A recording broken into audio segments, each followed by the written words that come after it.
लाइमोनफोरखौ गेलेमु बिथिङाव थुलुंगा होनाय फारसे प्रफेसर राहुल नार्जारिनि थाद'नाय गैयै फिन बाखनायथाव खामानि। प्रफेसर राहुल नार्जारिनि दैदेननाय नार्जारि फार्मनि बानजायनायाव जमदुवार हालामाव लान्थ्रि खुंबोबाय थादों भलिबल बादायलायनाय। थांनाय सानखालिबो गसाइगावनि दावागुरियाव मोन 10 हानजानि भलिबल बादायलायनाय खुंदों नार्जारि फार्मा। गसाइगाव महकुमानि सिङाव थानाय दावागुरि गामियाव नार्जारि फार्मनि बिगोमा प्रफेसर राहुल नार्जारिनि मददजों दावागुरि लाइमोन क्लाब काम लाइब्रेरिनि बानजायनायाव थांनाय सानखालि सानसेनि हाबाफारिजों मोन 10 हानजानि भलिबल बादायलायनाया जानानै थाङो।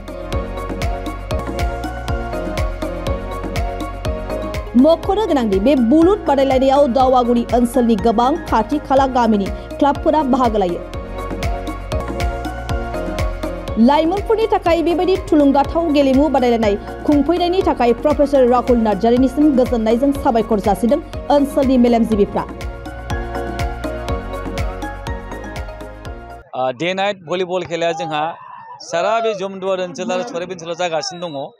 दा बेनिखायनो दिनैबो बे दावागुरि गामियाव बे दावागुरि गामिनि क्लाबनि बानजायनायाव आरो राहुल नार्जारिनि राहुल नार्जारि माने नार्जारि फार्मनि स्पन्सर खालामनायाव दिनै खुब मोजाङैनो बे जायगायाव जोंनि भलिबल बादायलायनाय बा बुलुर बादायलायनाया जागासिनो दं। नोंथांमोना नुगासिनो दं आरो बेवहाय ओरैबायदि मोनसे परिबेस मोनदों बे गामिनिनो गासैबो रायजो राजाफ्रा फैनानै सापर्ट खालामदों आरो लकेलनि जेसेबांनाखि इन्टेलेक्चुयेल बिथांमोना मोनसे खावलायदों जे बेबायदि खेलाया आरोबाव जोंनि बे ओनसोलाव जाबाय थानांगौ। मानो होननानै बुङोबा जोंनि गामि ओनसोलाव जे गेलेगिरि बिथांमोना दाबो दङ, नाथाय बे गेलेगिरिफोरखौ बासिनो बा सायख'नो थाखाय जोंहा गसाइगाव डिस्ट्रिक्टनि रेफारि एस'सियेसन बिथांमोनाबो प्रत्येकटा गेमावनो साफा सायख'गासिनो दङ।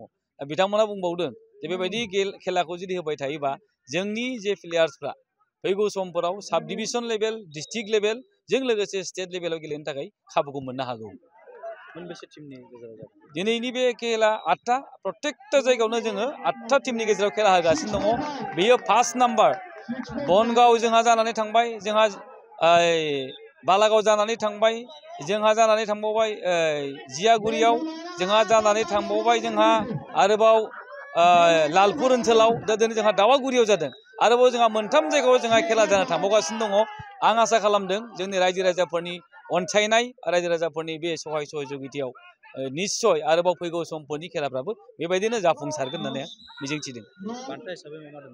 बान्था हिसाबै जोंहा 5000 केस मानि उइथ ट्रफि, लोगोसे जोंहा उइनार हिसाबै आरो जोंहा रानार्स आप हिसाबै जोंहा 3000 केस मानि उइथ ट्रफि, लोगोसे 500 अर्थात 500 जोंहा बेस्ट प्लेयारनि थाखाय जों बेखौबो होनाय जादों। जाहाथे गथ'फोर बा जोंनि प्लेयारफ्रा आरोबाव इन्टारेस्ट मोनबावथों, आरोबाव जोंनि सम फैगौफ्राव जाहाथे आरोबाव बिथांमोना थुलुंगानानै आरोबाव गेलेनो जाहाथे गोसो जाबावथों। लाइमोन क्लाबनि गेलेग्रा फोथारावहाय सानसेयारि भलिबल बादायलायनाय जादों।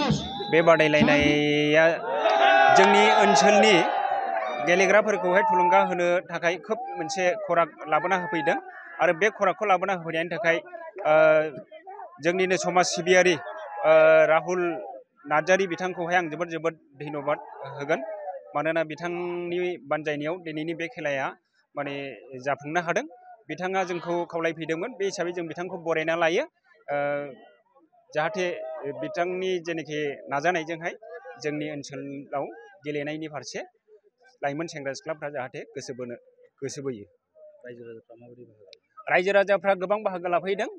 जोंनि ओनसोलनि साफ्रोमबो सेंग्रासा सिख्लासा आरो बोराइसाफोर बुरैसाफोर बिथांमोना फैनानै नायफैदों आरो लोगोसे माखासे कालचारेल हाबाफारिबो लानाय जादों। बेवहाय माखासे सिख्लासाफ्रा बागुरुम्बा मोसानाय आरो लोगोसे मेथाइ रोजाबनाय बेफोरबायदिबो हाबाफारि लानाय जादों, जायनि थाखाय खोब मेहेर गोनां जादों दिनैनि बे हाबाफारिया।